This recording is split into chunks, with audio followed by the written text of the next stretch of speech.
எல்லாருக்கும் வணக்கம். நான் ஜோதிடர் ஸ்ரீனிவாசன், ஸ்ரீ ஜோதிடம் ஜோதிட மையத்திலிருந்து கோயம்புத்தூர். குரு பெயர்ச்சி சந்தேகங்களும் விளக்கங்களும் ஒவ்வொரு கேள்வியா நம்ம பார்த்துட்டு இருக்கோங்க. நாம அடுத்த கேள்விக்கான சந்தேகத்தையும் விளக்கத்தையும் நம்ம பார்க்கலாங்க.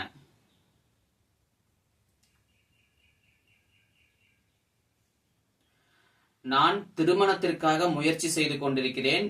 நீண்ட நாட்களாக தள்ளி போகிறது. இந்த குரு பெயர்ச்சி எனக்கு திருமணத்தை நடத்தி வைக்குமா?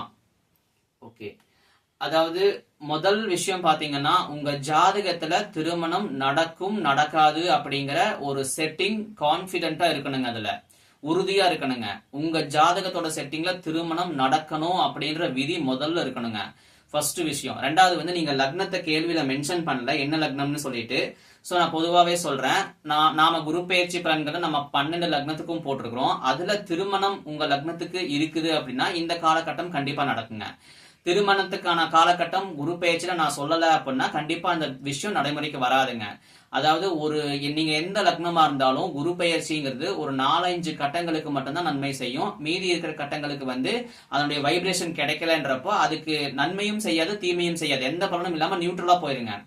சோ ஃபர்ஸ்ட் விஷயம், உங்க ஜாதகத்துல திருமணத்துக்கான செட்டிங் கரெக்டா இருக்கணுங்க. திருமணம் ஆகிறதுக்கு உண்டான திசை புத்தி கரெக்டா இருக்கணும், விதி அமைப்பு இருக்கணுங்க. ரெண்டாவது விஷயம், உங்க லக்னத்துக்கு குரு பெயர்ச்சி சாதகமா வந்திருக்கணுங்க, திருமணத்துக்கு சாதகமா வந்திருக்கணுங்க. இது ரெண்டுமே சாதகமா வந்திருந்துச்சுன்னா உங்களுக்கு நிச்சயமா இந்த குரு பெயர்ச்சி திருமணத்தை அமைச்சு கொடுக்குங்க. சோ உங்க ஜாதகத்தை நீங்க ஒரு டைம் வெரிஃபை பண்ணிக்கோங்க.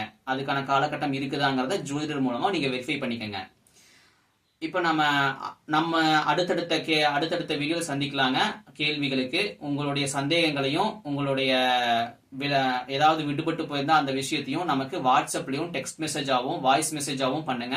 நம்மளுடைய வாட்ஸ்அப் நம்பரும் இன்ஸ்டாகிராம் ஐடியும் டிஸ்கிரிப்ஷன்ல கொடுக்குறேங்க. உங்களுடைய கேள்விகளை பதிவு பண்ணுங்க. நாம அடுத்த கேள்வியில நாம சந்திக்கலாங்க. நன்றிங்க.